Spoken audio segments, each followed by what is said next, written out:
pas avoir une coloration politique. À l'église, on ne peut pas avoir une coloration politique. Je dis, à l'église, on ne peut pas avoir une coloration politique. Et vous êtes libre d'être ce que vous voulez. Pouvoir, majorité, soyez les bienvenus. Opposition, soyez les bienvenus. Écoutez la parole de Dieu pour aller au ciel. Parce qu'au ciel, il n'y a pas le pouvoir et il n'y a pas l'opposition. Alléluia. Mais en ce temps-là, il y avait les prêtres de Jéroboam. Les prêtres de Jéroboam. Qui t'a établi prêtre? Jéroboam. Qui te dit ce que tu dois dire? Jéroboam. Et de l'autre côté, alors qu'il y avait la perversion en Israël, en Juda, Dieu suscite un jeune prophète, dites jeune prophète. On ne donne pas son nom. Amen. L'important, ce n'est pas d'être connu. L'important, c'est ce que tu fais pour Dieu. L'important, ce n'est pas d'être à la télévision et passer sur des affiches. L'important, c'est ce que tu fais pour Dieu. C'est pourquoi, bien-aimés frères et sœurs, l'homme de Dieu connu n'est pas toujours l'homme de Dieu connu par Dieu, car il y a des hommes très célèbres et populaires, mais que Dieu ne connaît pas.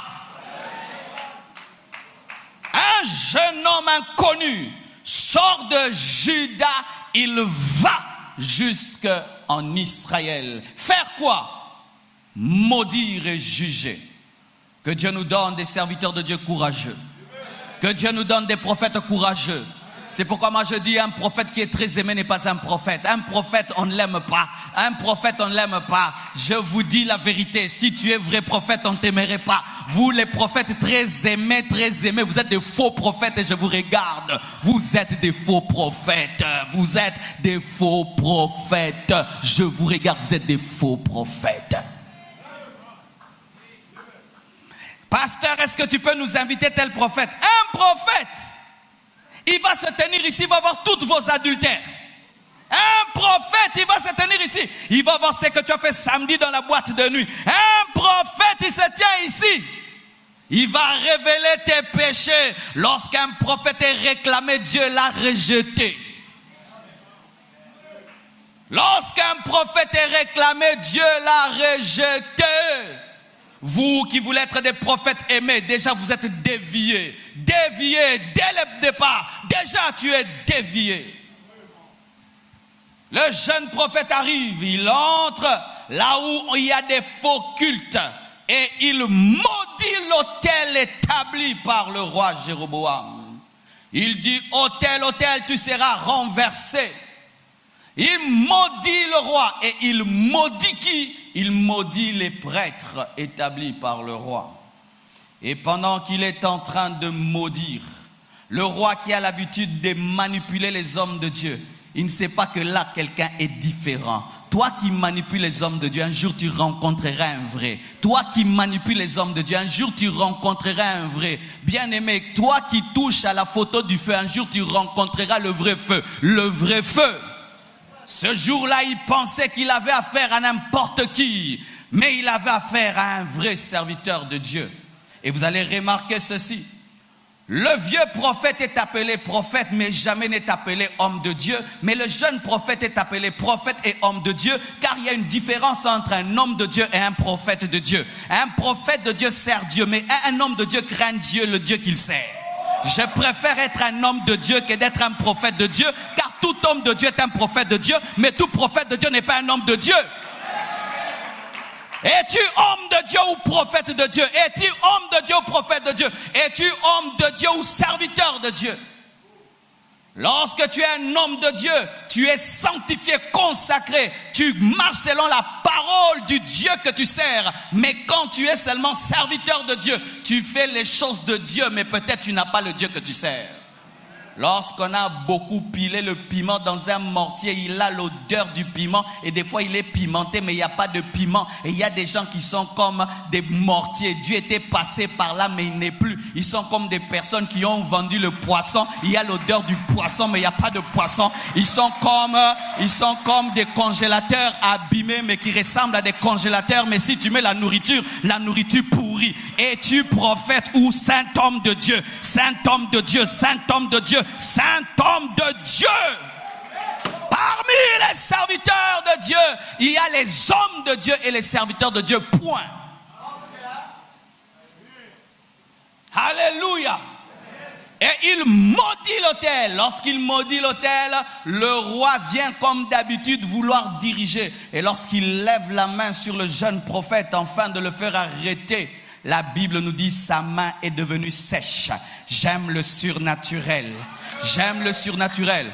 Même si l'église d'aujourd'hui ne veut plus qu'on parle du surnaturel, j'aime le surnaturel. Nous n'allons pas rejeter le surnaturel parce qu'il y a des faux surnaturels. Nous n'allons pas jeter le feu parce qu'il y a des faux feux. Nous n'allons pas jeter la prophétie parce qu'il y a des fausses prophéties. Nous n'allons pas jeter les miracles parce qu'il y a des faux miracles. Église, il faut le surnaturel pour que les occultistes respectent la puissance de Dieu. J'aimerais te dire que tu pries le Dieu de Moïse. Le Dieu de Moïse est un Dieu puissant. Tu pries Jésus-Christ. Jésus-Christ est mort et ressuscité. Il a marché sur l'eau. Je refuse l'église sans puissance. Au nom de quoi? De l'ordre dans l'église.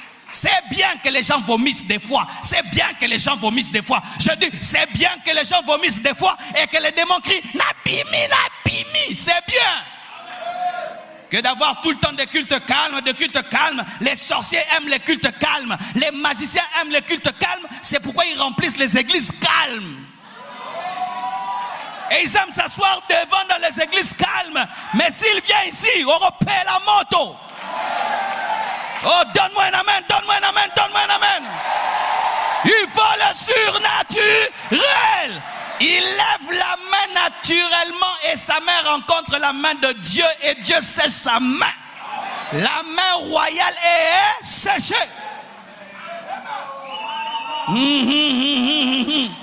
Le roi Roboam reste comme ça. Sa main sèche. Dieu lui dit, ne touche pas à mon roi. Bien aimé, il y a des hommes intouchables. Faites attention. Toi qui es bitonga, tonga, tonga, tonga, tonga. Ezaba tuba tongara, te, basimbara, te. Il y a des hommes qu'on ne touche pas. Je te dis la vérité. S'il pleure, Dieu va te faire pleurer. S'il se fâche, Dieu se fâche. Il y a des gens comme ça. Ça existe. Ça existe. Il reste sèche. Et qu'est-ce qu'il fait? Le roi qui donne des ordres implore. Ils changeront de vocabulaire, de conjugaison. Lorsqu'ils vivront la puissance de Dieu, ils vont changer les mots. Celui qui dit faites dira s'il vous plaît. Faites, il dira s'il vous plaît. Serviteur de Dieu, s'il vous plaît. Fukama tomola maboko. Touch. Alléluia. J'aimerais vous dire la vérité. Il frappe le roi de jugement. Tu t'imagines, waouh, partout le roi irait, il aurait une main sèche. Et on dira c'est qui? Le jeune prophète. Le jeune prophète. Et ainsi deviendra la publicité de son ministère par sa main sèche. Mais le jeune prophète n'a pas fait cela. Il a eu compassion du roi. Si tu opères dans le surnaturel sans amour, ce n'est pas de Dieu. Tu es un dragon. Tu es un dragon. Arrêtez ces choses d'être content quand Dieu frappe les gens au travers de vous. Oh zut, tu n'as pas cru en moi, Dieu t'a frappé. Tu vois. Non, Dieu est un lion, mais qui manifeste la nature de l'agneau. Et il manifeste l'amour. Dieu frappe le roi, mais il prie pour le roi car il avait le cœur de Dieu. C'était un homme de Dieu. C'était un homme de Dieu. Et le roi est guéri. Et Dieu accomplit le signe. L'autel se fend. Et la cendre est répandue. Et vous savez, là où il y a le roi, il y a toujours des gens. Et la nouvelle se répand. Arrive vers qui? Un vieux prophète. Bien-aimé, l'odeur de ta consécration ira plus loin que là où tu te trouves. Car si tu te parfumes ici, ton parfum peut aller jusque là. Et j'aimerais te dire que ta consécration est plus connue que toi parce qu'elle te dévance là où tu n'es jamais arrivé. C'est pourquoi des fois tu arrives dans des endroits où on dit on m'avait déjà parlé de toi. Pourquoi? Ton parfum était déjà arrivé. Mais sache que si ton parfum peut arriver là où on peut reconnaître, sache qu'il peut s'y arriver là où on ne l'aime pas. Car ton voisin, alors qu'il est à côté de toi, peut-être qu'il aime ton parfum, peut-être qu'il n'aime pas ton parfum. Celui qui aime ton parfum va chercher à l'acheter, mais celui qui n'aime pas ton parfum va chercher à le fermenter. Vous qui avez l'impact, qui craignez Dieu, vous avez des ennemis. J'aimerais te dire, tu as des ennemis, parce que la sanctification dérange, la consécration dérange. Même si tu ne dis rien, ta vie dit quelque chose et ça énerve. Ça énerve, ça énerve.